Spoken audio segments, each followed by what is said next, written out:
नमस्कार मोर वैदास मोर यूट्यूब मंच को आपन स्वागत करुच्ची। अनेक दिन है आम मंच जहाँ प्रतिदिन कहबार कथा कहुई पारिनी केतक असुविधा हेतु एवं देश में साधारण निर्वाचन 2024 निर्वाचन दुईटी पर्यायर भोट ग्रहण सरी जाइए 190 आसन भोट ग्रहण सरी जाइए 33% आसन भोट ग्रहण सरला। तृतीयटा मे 7 तारिख हम बहुत बड़ गैप एथर अच्छी एक ग्रीष्म प्रभाव इतने मात्रा बढ़ुची विशेष ओडिशा गोटे असह स्थिति की जाइए एवं ये ग्रीष्म प्रभाव त्राहीर कौन उपाय ना यही समय ओडिशा जोटा प्रथम पर्याय जो 4टा लोकसभा 28टा विधानसभा से गुड़िकर नामांकन पत्र शेष होती पुणी द्वितीय पर्याय 5टा लोकसभा पाई एवं 35टा विधानसभा पाई विज्ञप्ति प्रकाश पाई। इतने बड़ ग्रीष्म प्रभाव निर्वाचन प्रचार निश्चित भाव में अत्यंत कष्टसाध्य होती बेले प्रथमे बेले बीजेपी तुंग नेता अमित शाह ओडिशा आसी सोनपुर में भाषण दे दल कर्मी मान भुवनेश्वर उद्बोधन दे जाइए आम ओडिशा रे डबल इंजिन सरकार हम काम करूँ राज्य सरकार विरुद्ध में सीधा सड़क अभियोग न कले राज्य में नवीन पट्टनायक सरकार 25 वर्ष क्षमता भितर जो प्रगति हासिल करने कथा करें यही समयटा को से गोटा लस्ट अपॉर्चुनिटी फॉर ओडिशा बोली कहते। नवीन मान जब 25 वर्ष दिया बीजेपी को 5 वर्ष दि जाए से निवेदन कर गोटे किसी बड़ कथा नुहे क्या जिते कांग्रेस सरकार घटाला से 60 वर्ष देती 60 मास कहते जो कांग्रेस 60 वर्ष नाला 50 वर्ष थी जहाँ हो कहले लोक मैंने से 2टा टर्म किंतु दिल्ली बंशान द्वितीय टर्म रही 10 वर्ष पूरण कले। ओडिशार कथा हूँ बर्तमान जो कथा बीजेपी पक्षर अमित शाह कहले जे देखा जाए से सीधा सड़क राज्य सरकार विरुद्ध निर्दिष्ट भाव में किसी अभियोग न करी राज्यर विस्तृत खनिज संपद सत्ते विपुल खनिज संपद सत्ते ओडिशा कहीं गरीब बोली प्रश्न करुँचा लोक मैंने कहीं दादन जाऊँच प्रश्न कर। अपर पक्षे जे देखा आप बीजेडी मुख्य नेता दल सुप्रीमो नवीन पट्टनायक बयस अधिक कारण सत्वे से कम निर्वाचन प्रचार जीवे बोली आगुरी कही से निज निर्वाचन मंडली हिंजिल घाट को जाई निर्वाचन प्रचार शुभारंभ कर वक्तव्य जदि आप देखिए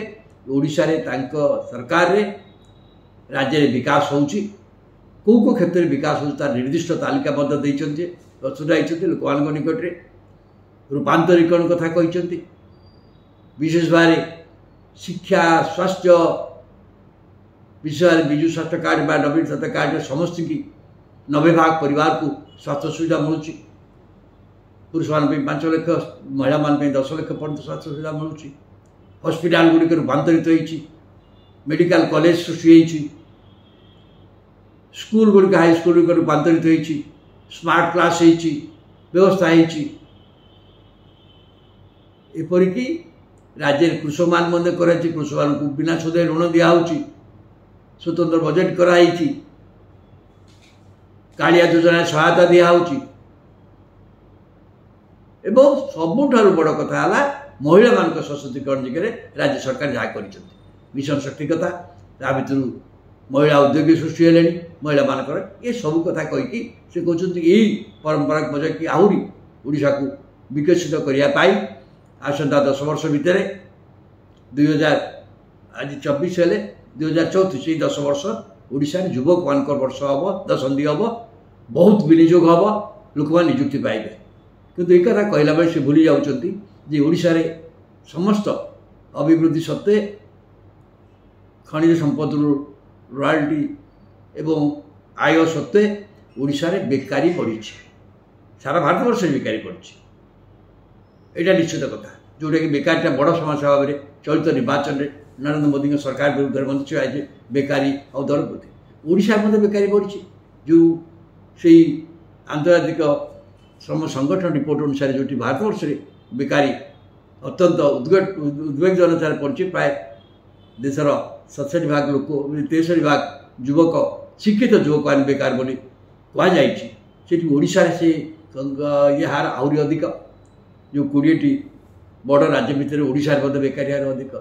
मुद्रास्फीति ओडिशा अधिक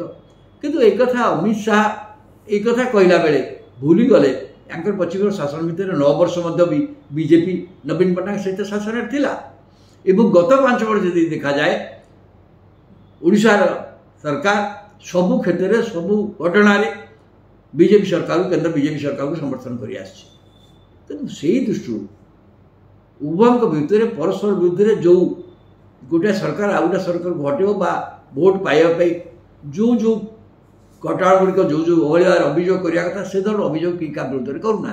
कारण एम भर सहयोग वातावरण सहयोग मनोभाव एवं भी रही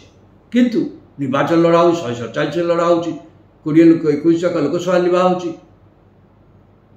आपको देखिए अमित शाह कहते आम 20टा लोकसभा ये पाइबे कौन 20टा लोकसभा आसन पाइबे जो 20टा आसन लोकसभा पाइबे आज सरकार करदे आपण मैंने यहाँ